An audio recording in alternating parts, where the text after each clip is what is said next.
നമസ്കാരം. ഇന്നത്തെ പ്രധാനപ്പെട്ട 10 വാർത്തകളിലേക്ക് ടുഡേ സൈലറ്റ്സ് ആരംഭിക്കാം. സ്വാഗതം. തൃശൂർ ജില്ലയിലെ വിദ്യാഭ്യാസ സ്ഥാപനങ്ങൾക്ക് നാളെ അവധി. ജില്ലയിൽ മഴയും കാറ്റും വെള്ളക്കെട്ടും മഴ മുന്നറിയിപ്പ് തുടരുന്നതിനാലും സ്കൂളുകൾ ദുരിതാശ്വാസ ക്യാമ്പുകളായി പ്രവർത്തിക്കുന്നതിനാലും ദുരന്ത സാഹചര്യം ഒഴിവാക്കുന്നതിനുള്ള മുൻകരുതൽ നടപടിയുടെ ഭാഗമായാണ് കളക്ടർ അവധി പ്രഖ്യാപിച്ചത്. മാളയിലെ ദേവാലയങ്ങളിൽ മോഷണം. വടമ മേരി റോസറി ദേവാലയം, കോട്ടമുറിയിലെ കപ്പേളകൾ എന്നിവിടങ്ങളിലാണ് മോഷണം നടന്നത്.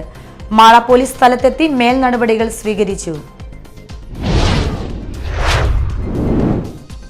സംസ്ഥാനത്ത് ഇടുക്കി, എറണാകുളം, കോഴിക്കോട്, കണ്ണൂർ, കാസർഗോഡ് എന്നീ ജില്ലകളിൽ കേന്ദ്ര കാലാവസ്ഥാ വകുപ്പ് റെഡ് അലർട്ട് പ്രഖ്യാപിച്ചു. ഈ ജില്ലകളിൽ ഒറ്റപ്പെട്ട ഇടങ്ങളിൽ ശക്തമായ മഴയ്ക്കും മണിക്കൂറിൽ 50 കിലോമീറ്റർ വരെ വേഗതയിൽ വീശിയേക്കാവുന്ന ശക്തമായ കാറ്റിനും സാധ്യത. മഴ മാറി നിന്നതോടെ ചാലക്കുടി മേഖലയിൽ കയറിയ മഴവെള്ളം ഇറങ്ങിത്തുടങ്ങി.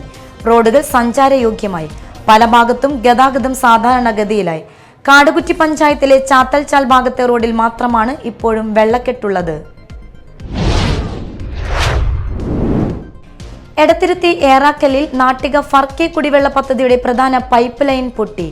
കയ്പമംഗലം മണ്ഡലത്തിലെ 5 പഞ്ചായത്തുകൾ ഉൾപ്പെടെ ഏകദേശം 10 പഞ്ചായത്തുകളിലേക്കുള്ള കുടിവെള്ള വിതരണമാണ് ഇതോടെ നിശ്ചലമായത്.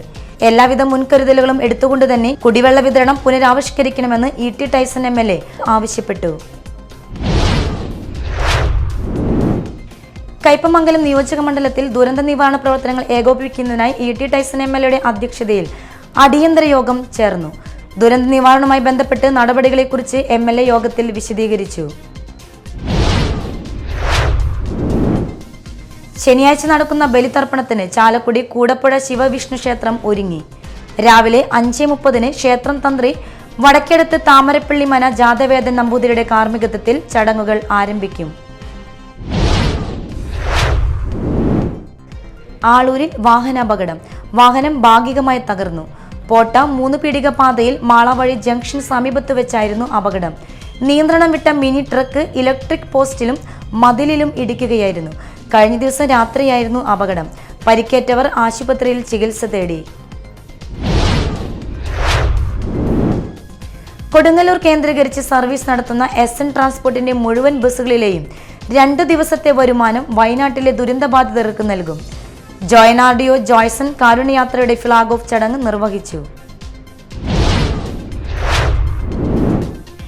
വിരമിക്കൽ ദിവസം പറമ്പിക്കുളങ്ങര സേവാഭാരതി മാനവ സേവാ കേന്ദ്രം മാതൃസദനത്തിലെ അമ്മമാർക്ക് അന്നം വിളമ്പി അനിൽ നീലിമ.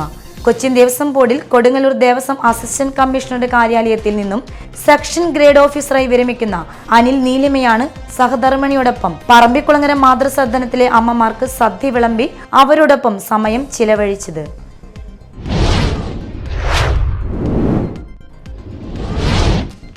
ഹൈലൈറ്റ്സ് വാർത്തകളുടെ വിശദമായ റിപ്പോർട്ട് അടുത്ത ന്യൂസ് റൗണ്ടപ്പിൽ കാണാം. ടുഡേ സൈലറ്റ്സ് ഇവിടെ സമാപിക്കുന്നു. നമസ്കാരം.